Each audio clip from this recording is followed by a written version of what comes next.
for this incredible honor. It just moves me and matters to me greatly, so I really, really appreciate it.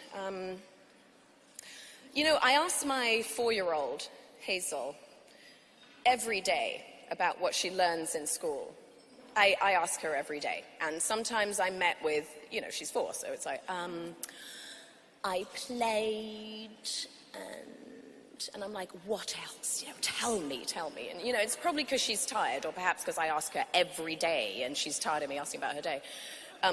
But the other night, it was like she threw me a bone as I was putting her to bed. And she said, hey, Mummy, do you know how to get to Harlem?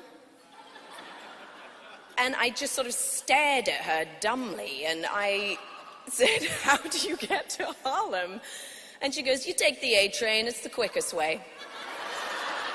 And I was like, what? You know, and I said, like the Ella Fitzgerald song? She goes, yeah, Ella Fitzgerald.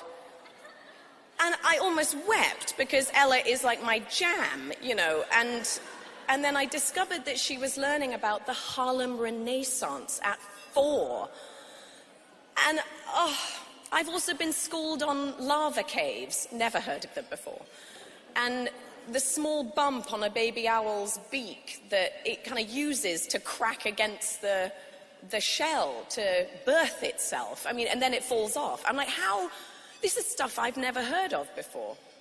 And so it's sort of become apparent to me that I ask Hazel every day what she learned at school, because, well, I'm desperate to know cool stuff like that, mainly.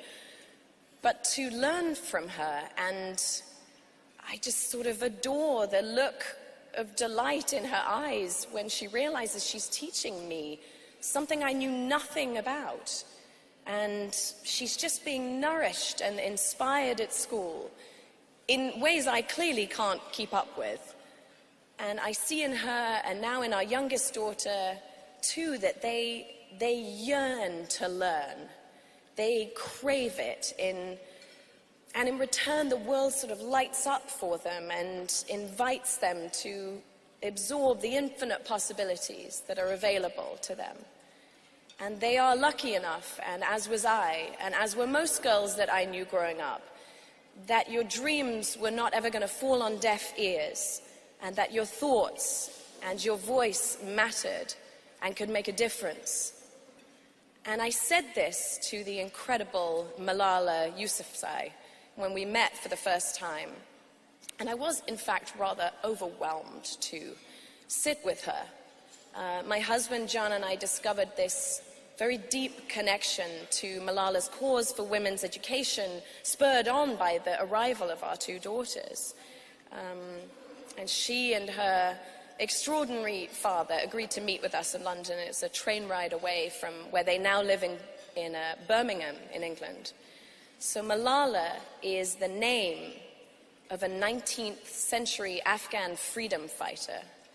It's a soft-sounding name that certainly packs a punch, and how appropriate for the person who bears it.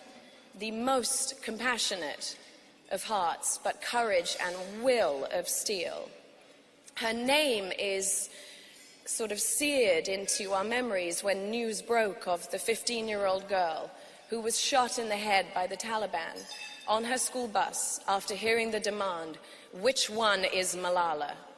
And we wanted to know the same. Who was she? This girl shot in the head for championing girls' education. Who was she? She, along with her friends on that bus, was determined to continue her education no matter the threat. And as schools were bombed, and houses were raided, and teachers were killed, she was unbowed and untethered by the intolerable limitations that were placed on her freedom to be in the one place that she wanted to be, in school. And when the bullets rained down on these girls, the world stopped in their tracks, and they listened to Malala. But most importantly, so did millions of girls around the world put in the same position. This courageous, eloquent, and inspiring girl became their light. There are over 130 million girls missing out on an education. because they have to work, or they are married by the age of 12, or they lack access to school facilities, or have to care for younger siblings, denying them their fundamental right to an education. And the Malala Fund is working tirelessly to ensure 12 years of school until they are 18 for every girl worldwide. So from empowering local leaders to shift the old-fashioned mindsets of early marriage in Pakistan and many other countries, creating learning programs for out-of-school married girls in Kenya, they give access to quality education for Syrian refugees, building schools in remote and rural areas. They are girl by girl transforming communities. The potential for socio-economic growth when the other half of the population is given the opportunity to learn and then to work is limitless. Malala knows this, and they are seeing it firsthand in the communities they have touched, that if women are given a voice, they are using it. When they are handed the purse strings, the communities thrive. When they are given a job, they flourish. They organize better, they galvanize more passionately, and they are more likely to encourage peace, where peace should be the priority. I remember Malala's father saying something to me that I will never forget. He said, "Too many women die as if they have never been born." And I have never forgotten it. And John and I both feel we want to do as much as we can to help ensure that that statement doesn't hold true in the future.